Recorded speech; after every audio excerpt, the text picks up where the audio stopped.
Hey folks, FJB3 here, the Wrestling Nut, more content for geeks. I have to do this video about Seth Rollins' newly named the Vision faction, okay? If you watch any of my content previously, I said this faction just simply is not clicking. Now that he cashed in and has the World Heavyweight Championship, you think that would have some gravitas to the faction. And they're trying to build them into a strong faction, but it's not working for me, folks. I'll tell you why quickly.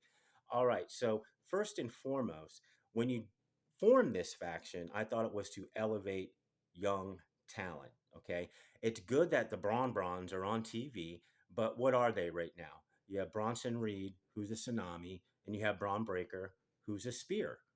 That's it. Have they had any significant wins? They're building a Bronson Reed, looks like Tribal Chief Roman Reigns match. Who's going to win that match? Braun Breaker, I don't know really what they're doing with him. He walks around. I love it when they're in the ring together and Seth Rollins and Paul Heyman and Bronson Reed and Braun Breaker and Seth's cutting a promo and Braun Breaker's just meandering around the ring like he doesn't even want to be there. So the problem primarily is that Paul Heyman isn't being utilized.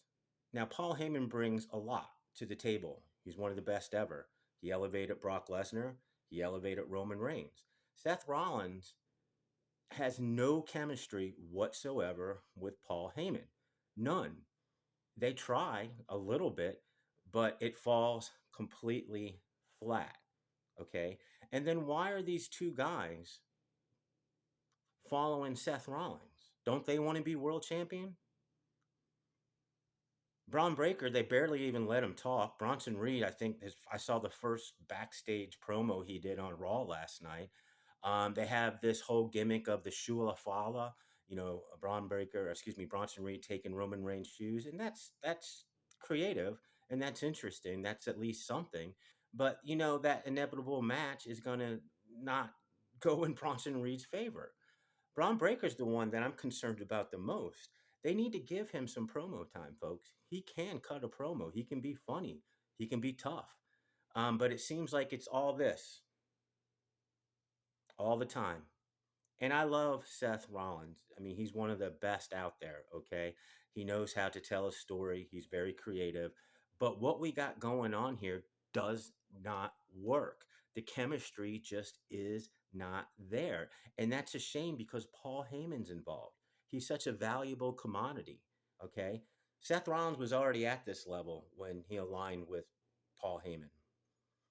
What has Paul Heyman brought to Seth Rollins that has elevated Seth Rollins? Seth Rollins is, the egomaniac, the guy behind the scenes who's kind of like Hulk Hogan, really. He's bros with Triple H, and he seems to get his way creatively a lot, a lot.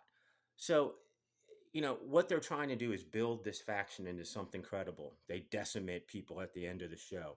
And really, that's all for naught. It's just to build them strong.